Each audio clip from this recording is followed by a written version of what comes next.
3, 2, 1. Assalamualaikum warahmatullahi wabarakatuh. Perkenalkan, nama saya Ratu Inaykansa dengan PM 2213025030. Di sini saya akan menjelaskan pemanfaatan virtual reality. Sebelum itu, kita harus tahu apa virtual reality tersebut. Virtual reality merupakan teknologi yang membuat pengguna mampu berinteraksi dalam dunia maya yang disimulasikan sehingga membuat pengguna merasa seperti di dalam lingkungan tersebut. Nah, VR juga memiliki beberapa jenis. Yang pertama ada entry level mobile VR.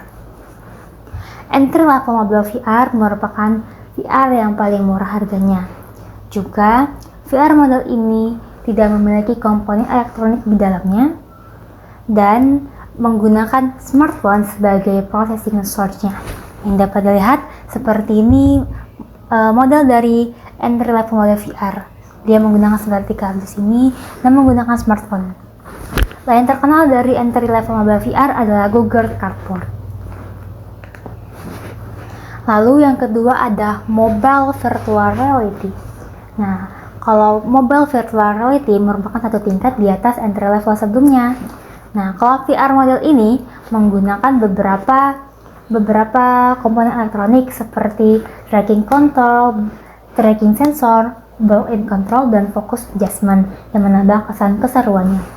Dan virtual reality model ini menggunakan smartphone juga sebagai processing source-nya.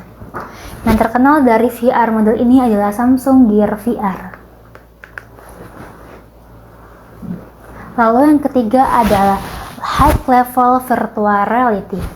Nah, kalau virtual model ini dia menggunakan komputer sebagai processing source-nya. Namun harganya juga berbeda dari VR sebelumnya. Kalau VR model ini harganya sekitar sampai belasan juta rupiah. Namun sensasi yang diberikan juga berbeda sehingga lebih mengagumkan. Yang terkenal dari VR model ini adalah HTC Vive. Lalu ada virtual mobile theater. Nah, kalau VR model ini biasanya digunakan untuk menonton film. Nah, VR model ini membuat pengguna seolah-olah berada di dalam teater dengan layar yang lebar dan suara yang jernih. Nah, yang terkenal dari VR model ini adalah Sony HMZ-T1. Lalu selanjutnya kita akan menjelaskan manfaat VR dalam pembelajaran. Nah, VR juga memiliki banyak manfaat dalam pembelajaran. Yang salah satunya adalah sensasi nyata. VR memberikan sensasi nyata kepada pengguna atau dalam konteks pembelajaran yaitu siswa. Seperti contoh, seorang siswa sedang mempelajari sejarah dan ingin mengetahui Menara Pisa. Dengan penggunaan VR, siswa dapat melihat Menara Pisa tersebut menggunakan VR. Lalu yang kedua ada memvisualisasikan.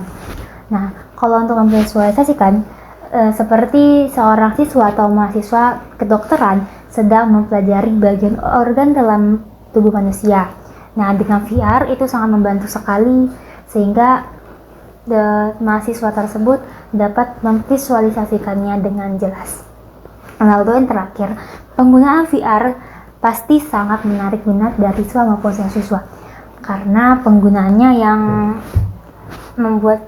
membuat siswa menjadi bersemangat. Lalu kita akan menjelaskan cara kerja dari VR. Nah, untuk menjalankan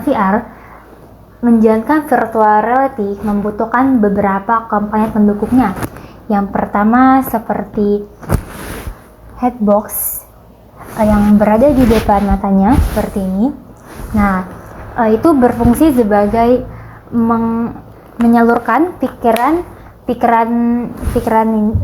pengguna dan menyalurkan pikiran pengguna dengan komputer. Yang kedua ada controller. Kalau controller itu dia menangkap pergerakan tangan dan mengirimkannya ke sistem VR. Lalu yang ketiga ada walker yang ada di bawah kaki. Nah, kalau controller di bagian tangan, kalau walker di bagian kaki. Nah, kalau walker itu dia menangkap pergerakan kaki dan mengirimkannya ke sistem VR. Lalu yang terakhir ada headset yang di tadinya. Kalau headset itu membuat pengguna merasakan suara menjadi jernih dan seolah-olah merasa benar-benar di lingkungan tersebut. Sekian penjelasan yang dapat saya sampaikan. Terima kasih. Wassalamualaikum warahmatullahi wabarakatuh. Selesai.